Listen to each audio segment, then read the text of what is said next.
Star Travelers, Chapter 2, Part 2. All is Mind. Everything is Consciousness. A Ticket to Chicago. Princess Anya of the Galactic Starship stepped up to the bus ticket counter in Kansas City. "I would like a ticket to Chicago, please." "Chicago. No buses to Chicago. Not today. There's a revolution in Chicago. People are taking to the streets in protest." "Oh, I didn't know." "Yes, they've taken to the streets. They refuse to work for polluting companies any longer. Their children are dying from pollution, from radioactive waste, from poisons in the air, water, and land. They are sick of it. And although I'm not at liberty to say as an employee of the bus company, I agree with them." "Could I get a bus to Chicago?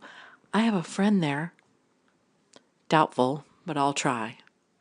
There was a long pause. This woman was gorgeous, with jet black hair piled up to the sky, with some dangling doodads lodged up in there. Her eyelids were painted sky blue, and her fingers and her earrings sparkled. She wore a uniform, and on her chest was a tag that said, "Beatrice." Beatrice looked Princess Anya up and down like she was going to eat her for dinner. Then she squinted at her and said, "Well, there's one seat left. They're taking the alternate route through the Indian reservation. It takes an extra hour." Beatrice looked up from the computer screen and noticed the disheveled girl in a skin suit with something still sparkling in her hair, smiling at her and admiring her outfit. It threw Beatrice off her usual customer patter, and they looked at one another for a moment. If you're okay with that, you could have a ticket. You okay with that?" "Oh, of course." Anya fumbled around with a pen on the counter, not sure what to do next. Beatrice waited and waited. She shook her hands, and then she shook her head, and then her eyes flared kind of large, and her whole body shook. Finally, she pointed at the backpack. Come on, come on, come on. Your ID and the money, there, that's it." Anya opened the backpack and tried to follow Beatrice's directions, rifling through it. Well, whatever an ID was, it wasn't the crackers or the map. She pulled out the wallet. Right, ID, identification, Beatrice said very loudly and pointed to the picture on the card. Anya looked at the card.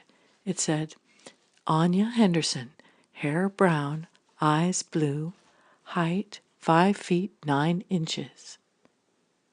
Princess Anya blinked several times, then carefully pushed the card across the counter. My goodness, she not only had arrived to this new world, she even had an identity card. Beatrice patted her hair and then glared at the card, and then up at Anya, and then back at the card again, as if she was looking at quite a strange picture, but finally she ripped the ticket off the printing machine and pushed it towards Anya, who just stood there. "Take your ticket. Go. That's all you need. Now, go," Beatrice said, and shooed her away with her hand to indicate the next in line. "Ah, child," she said under her breath as she watched Anya walk away. "Well, at least she's heading home."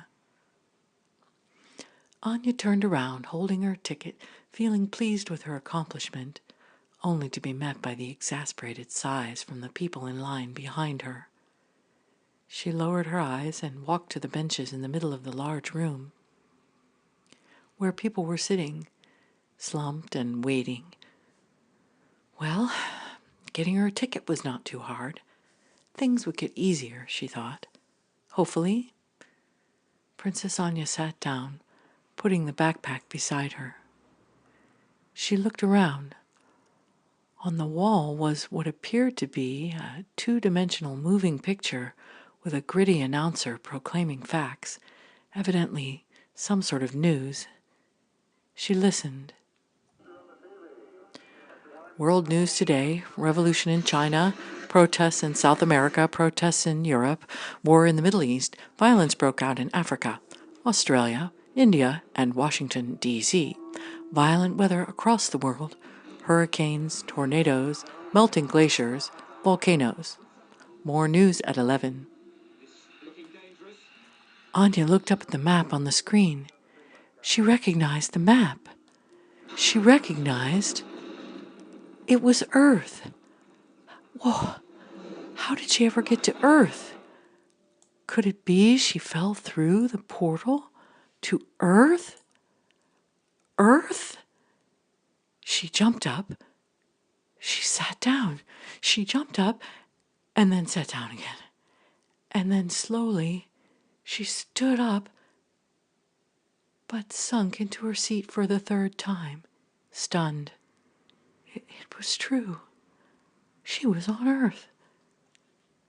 She'd never been to Earth, but had heard a great deal about it because she herself was part human. Many of the cuddly animals had DNA from Earth.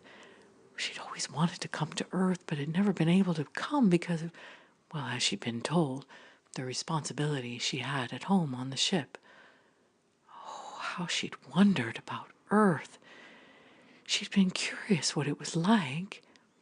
Secretly, she wondered, was Earth her real home? Of all places, Earth. Oh, Earth. She'd been curious. It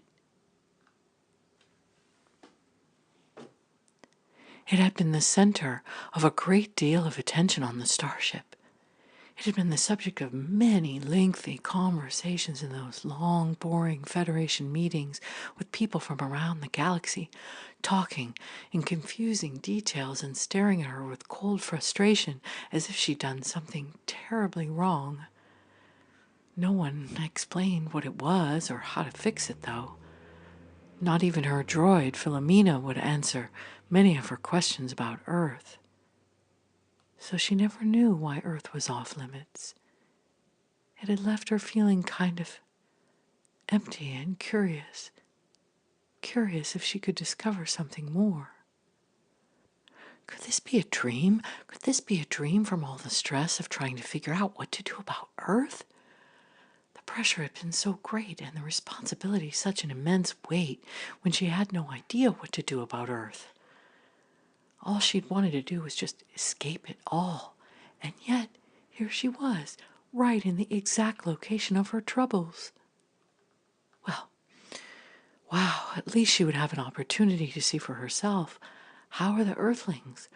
Were they like her? Would they be her friends? Are they violent, like the rumors she had heard? She looked around the ceiling. She looked around the bus station with its high ceilings and its stone floor. Most of the people were bent over, staring at their hands or looking at the floor. Their clothes were dark and unadorned. They seemed to be distracted by metal objects in their hands that they watched or put to their ears. Most of them looked annoyed. Some looked busy, frustrated. A mother barked at her small child, ordering him to her side. Several people stood in the ticket line, shifting their feet, looking at the floor, balancing their packages. But they seemed upset and fearful, as if they were slaves awaiting some punishment.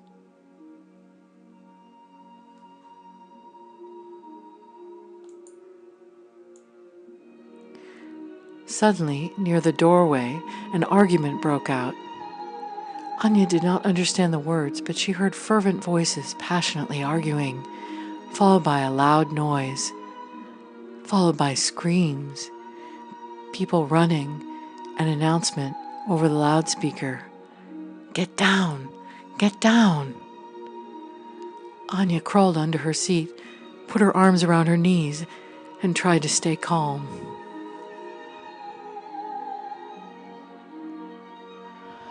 So this is Earth? Welcome to Earth, No, no, this could not be. This could not be happening on the beautiful planet she had seen from space. The cuddlies that kept her warm every night since she was a girl, they had DNA from Earth. This could not be true. This could not be the answer to her prayers. Oh, what if the rumors were true? What if humanity was just a terrible experiment gone wrong? Everyone huddled in their seats until at last an announcement over the loudspeaker came. The gunman has been apprehended. You may return to your seats. The announcer did not say, "You're safe now." He simply said, "The gunman hasn't been apprehended." Princess Anya felt kind of nervous, sick feeling in her stomach. She looked at her hands. They were shaking. No one should ever have to live in this kind of fear. No one, ever, ever. Hopelessness swelled in her belly and tears rose to her eyes, filling them with sadness. She tried to wipe them away with her hand. Then she saw something that astonished her. A little girl in a pretty, flowered dress, holding the hand of a man who must have been her grandfather. As they walked in Anya's direction, he picked the tiny girl up in his arms and gave her a big kiss on the nose. He did not look afraid like the many others. He was smiling. He put the girl down on the floor on her tiny feet and helped her walk towards her grandmother, who held out her hands to the child. The girl toddled along until at last she fell into her grandmother's arms. The grandparents cooed and laughed and cried out, "Yay, very good!" Tears that had welled up in her eyes began to flow as she watched such love and compassion amidst the heart's violence. She wept until, over the loudspeaker, she heard, "Chicago, Gate 9, boarding now."